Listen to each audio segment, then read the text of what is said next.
We're now going to be moving on to Working Group 2, which is one of the most popular initially, and still is obviously, theme, inequalities and parental leave.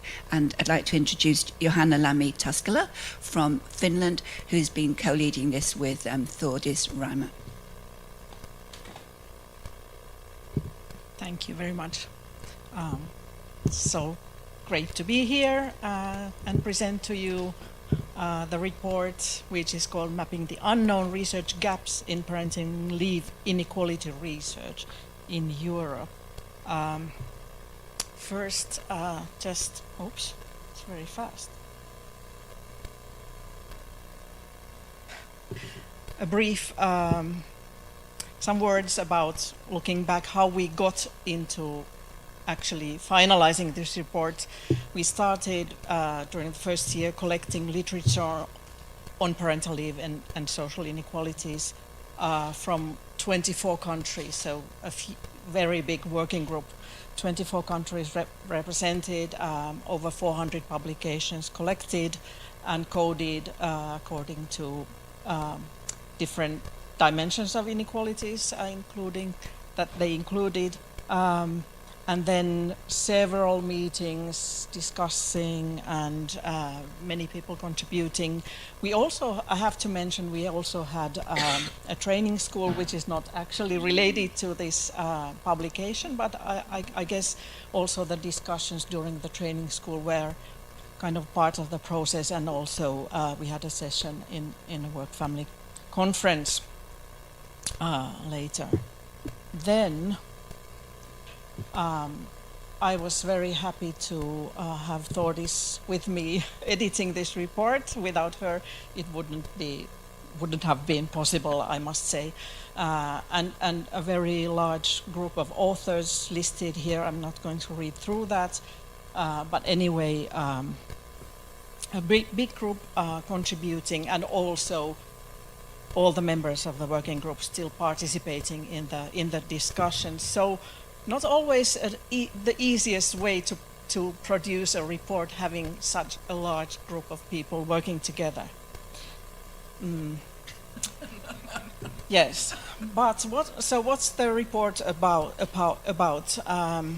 It maps the dimensions of inequality that on the one hand have been most extensively studied. So even if our task was to identify the gaps, we also map the dimensions of inequalities that actually there's a lot of research about them, and then identify also the blind spots that persist in the research field across countries, across social groups, across levels of analysis and dimensions of inequalities. And the review shows that research on parenting leave has focused predominantly on gender, of course, gender equality or gender inequality often, particularly mothers' employment trajectories and fathers' take-up of leave. And this is by no means not relevant. I mean, it's highly relevant, that's why the focus has been there. But the other side of the coin is that the research has focused less on other dimensions of inequality, such as health and disability, well-being, citizenship, ethnicity, non-standard employment, and diverse family forms. So it often centers on parents in standard employment, and thus it results in limited evidence, for example, on experiences of precarious workers, self-employed people, migrants, low-income families. This is often also a problem of data, of course, data availability, but not only that. So we are not necessarily able to evaluate if parenting leave policies can reduce inequalities, or if they actually benefit the groups that are already advantaged. So the key messages of the report are here. Of course, policy design matters, but it doesn't automatically produce equality, social equality. gender inequality requires, and other kinds of inequalities as well, shifting from formal equality, which is important, also to effective inequality, what the outcomes actually are. And eligibility, access to leave, these are important for the social development, sustainable development goals, but often there's less focus on these. Workplace practices very important for enabling policy objectives or blocking them. And there's also the public health relevance in leave policies. So if leave schemes are inclusive, it has an impact on health and well-being as well. So maybe more research is needed here. So the sustainability goals, as our whole cost action has been about social sustainability, still needs stronger evidence base and monitoring in the future. So I also wanted to mention the policy brief that especially Thordis did a great job producing a policy brief based on this report. And it's also, I'm not sure if it has been printed, maybe not. It has, okay. So here's just some examples of what the policy brief looks like. There are key mechanisms identified of different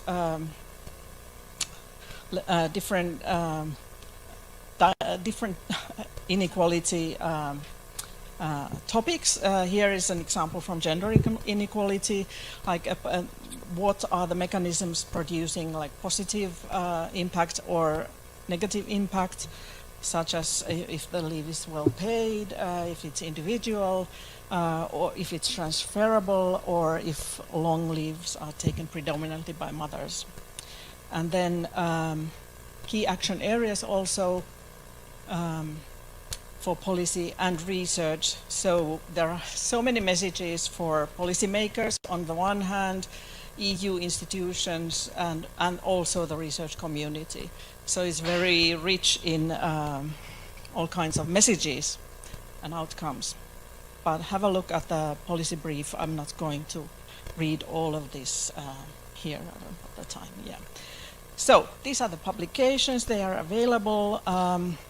And I would like to say thank you also to my co-coordinators in Working Group 2, Ruta Brasiene and Sonja Blum, and all the members of the Working Group 2 for all their valuable contributions. To Margaret for her comments that were very important for this report, and Thordis especially for co-editing everything with me. And one more thing, there is also a forthcoming handbook of parental leave and inequality. We just agreed to do this together with Thordis. So based on all this work, we are going to continue and create a handbook. Thank you.